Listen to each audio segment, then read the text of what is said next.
깃털 없는 기러기 보르카.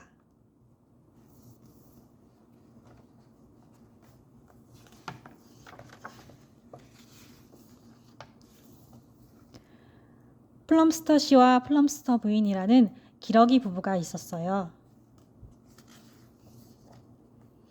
플럼스터 부부는 영국 동해안에서 가까운 황량한 늪지에 살았어요. 오래전에 한동안 조상들이 살던 곳이지요. 거기서 플럼스터 부부는 둥지를 짓고 알을 낳았어요. 봄이면 플럼스터 부부는 늪지로 돌아와 둥지를 손보았습니다. 그 다음에 플럼스터 부인은 알 낳을 자리를 잡고 플럼스터 씨는 망을 보았지요.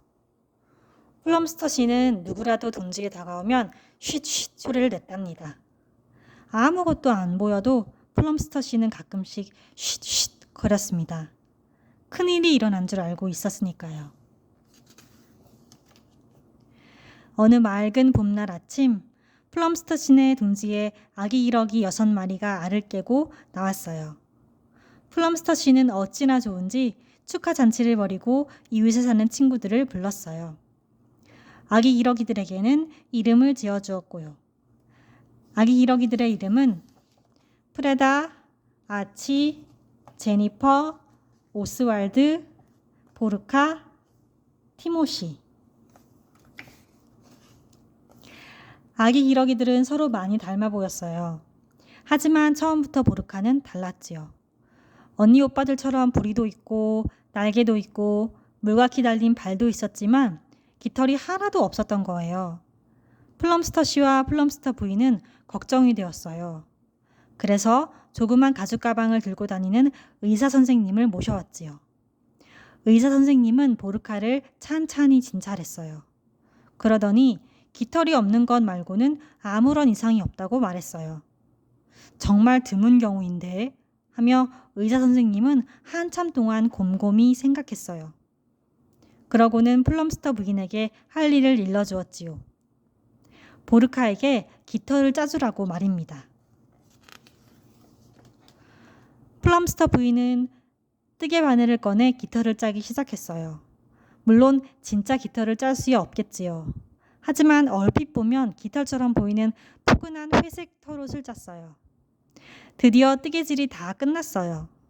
플럼스터 부인은 보르카를 불러서 털옷을 입혀주었지요. 보르카는 어찌나 좋은지 날개를 퍼덕이며 빙빙 돌았어요. 밤이면 늘 오돌오돌 떨었으니까요. 보르카는 언니 오빠들한테 가서 자기 깃털을 보여주었어요. 하지만 놀림거리만 되었지요. 보르카는 너무 슬퍼서 키다리 갈대가 우거진 밭에 들어가 엉엉 울었어요. 이제 어린 기러기들은 나는 법과 헤엄치는 법을 배워야 했지요. 다른 기러기들이 못살게 구는 바람에 보르카는 같이 어울릴 수가 없었어요. 그래서 다른 기러기들보다 상당히 뒤처졌지요. 보르카가 수업에 빠져도 아무도 몰랐어요. 플럼스터 씨와 플럼스터 부인은 몹시 바빴거든요. 보르카는 헤엄치기를 배우고 싶었어요. 하지만 물에서 헤엄치고 나면 털옷이 다 마를 때까지 시간이 너무 오래 걸렸어요. 그래서 곧 그만두었지요. 이제 여름이 거의 끝나갑니다. 날은 점점 추워지고 기러기들은 더욱 바빠졌어요. 이맘때쯤이면 늘 기러기들은 먹이를 구하러 따뜻한 곳으로 날아갑니다. 플럼스턴의 식구도 이미 떠날 채비를 마쳤어요. 폭풍우 치는 겨울에도 끄떡없게 나뭇가지로 둥지를 잘 덮었지요. 이젠 정말 날씨가 추워지고 비가 내리게 되었어요. 기러기들은 몸을 부르르 떨었어요. 드디어 떠날 때가 온 거예요. 기러기들은 나이 많고 슬기로운 기러기를 우두머리로 뽑았어요. 그러고는 모두들 따뜻한 곳으로 날아갔지요. 하지만 보르카는 가지 않았어요. 보르카는 날 수가 없었거든요. 보르카는 숨어서 떠나는 기러기들을 지켜보았어요. 보르카가 빠졌어도 아무도 알아차리지 못했어요. 앞으로 할 여행 생각에 모두들 너무 바빴거든요. 기러기들이 침침한 하늘로 사라지자 보르카는 방울방울 눈물을 흘렸어요. 보르카는 어쩔 줄을 몰랐어요. 보슬보슬 비가 내리기 시작했거든요. 그날 밤 보르카는 비에 젖지 않는 묵을 곳을 찾아 여기저기 돌아다녔습니다. 배들이 줄지어 닻을 내린 강어기에 왔을 때 이미 날은 어두컴컴해졌지요.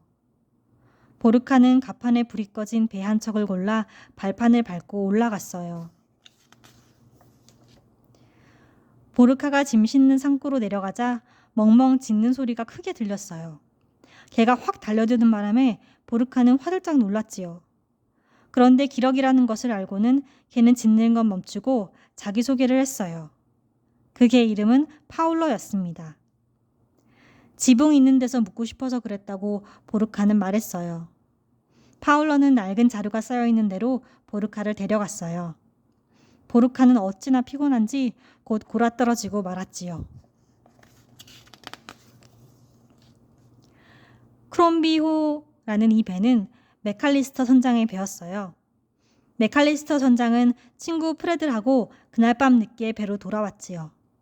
그러고는 동트기 전 아침 일찍 항구를 떠나기로 결정했어요. 파울로는 창고에서 자고 있던 보르카를 새까맣게 잊고 있었어요.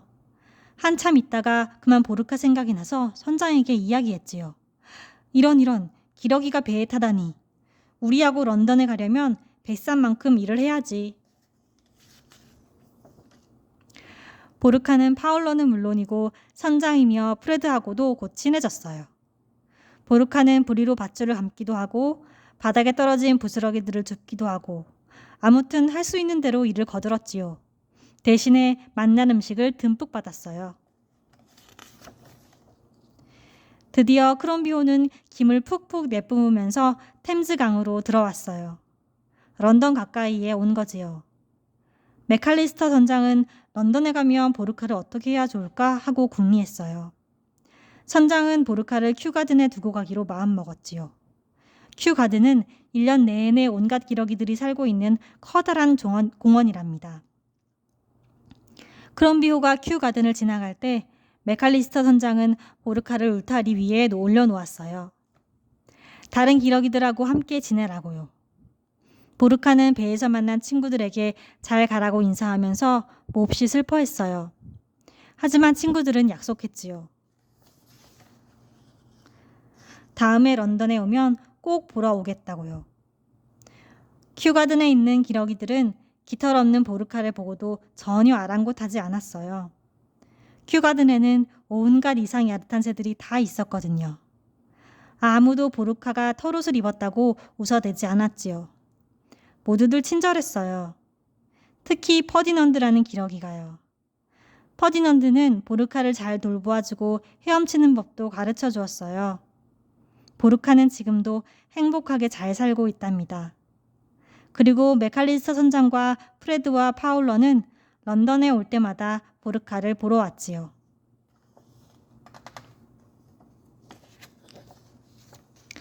언제라도 여러분이 큐가든에 가면 다른 기러기들하고는 어딘가 다른 기러기를 보게 될 거예요. 그 기러기가 바로 보르카랍니다.